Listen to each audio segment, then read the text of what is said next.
Hi guys, I hope you had a good day at school yesterday. We are on chapter 2. It looks a lot shorter than chapter 1. That first night, people came to our house with gifts.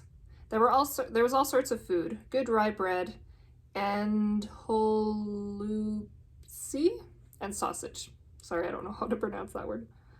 Holupsi. Marussia was given jars of pickled beets, strawberry jam, and honey, as well as eggs and a sack of flour. Someone brought a bolt of light blue cloth, and Ivan was given a bottle of vodka.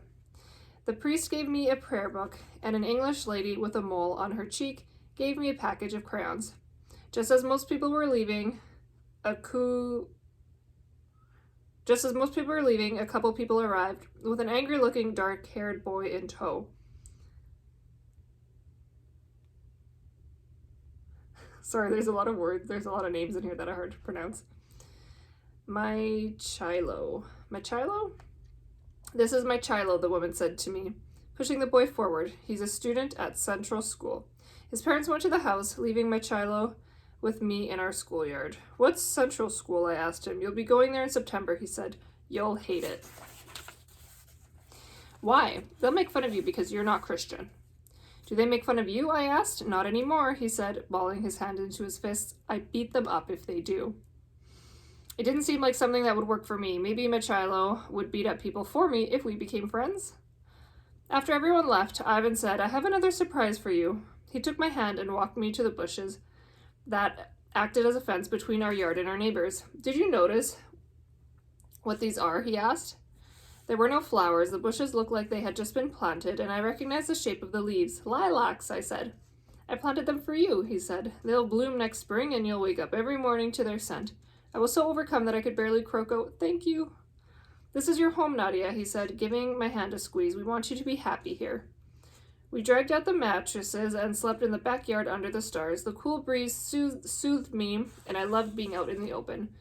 The sound of chirping in the night startled me at first, but Ivan explained that it was the frogs singing, even finding a small one to show me. We had frogs back home, but I couldn't even remember the last time I'd seen one. A frog's song is so very different from the sounds of landmines, artillery fire, bombs. How many nights have I tried to sleep despite all those sounds, all through the war years, and the years in camp. Even without the din of war, we had lived so crowded in the deep peas that all I could hear were snores and grunts and sobs. As I lay there, looking up at the stars and listening to the frogs, I began to relax just a little. Maybe everything would be fine. I took deep breaths of cool air and closed my eyes, but sleep wouldn't come. Marussia tossed and turned a little bit. She faced me and began to sing a lullaby I had known all my life. And the lullaby is not in English, so I won't try to read it or sing it. I could feel the fear leaving my body as I listened to the words. I was lulled by the coziness of the mattress and the bedding and being beside two people who so far had kept me safe. I fell asleep feeling loved and secure. I'm surrounded by the people who I love most, snuggled together under a down comforter in a cozy bedroom. Suddenly, there's a banging at the door. I try to wake the people beside me, but they have melted away. I am alone. My heart pounds. The door bursts open, but I cannot see who it is. I woke with my arms flailing and shouting, "Leave me alone!" Strong hands pulled me to a sitting position. I opened my eyes. I was in Brantford, in my own backyard. Marussia sat beside me. I was safe, but even in the darkness, I could see the worry on her brow. Ivan was there too, kneeling at my other side. Were you having a nightmare? Marussia asked. It had seemed so real, but yes, it must have been a nightmare. I nodded. Do you want to talk about it? No. Marussia snuggled up close to me on the mattress and whispered the lullaby in my ear in a low, sweet voice. The words soothed me a little bit, and I could feel my heart settle down. I wanted to sleep, but I didn't want to dream again. Once my breathing slowed, it was easy to convince Marussia that I was all right. She and Ivan needed their sleep.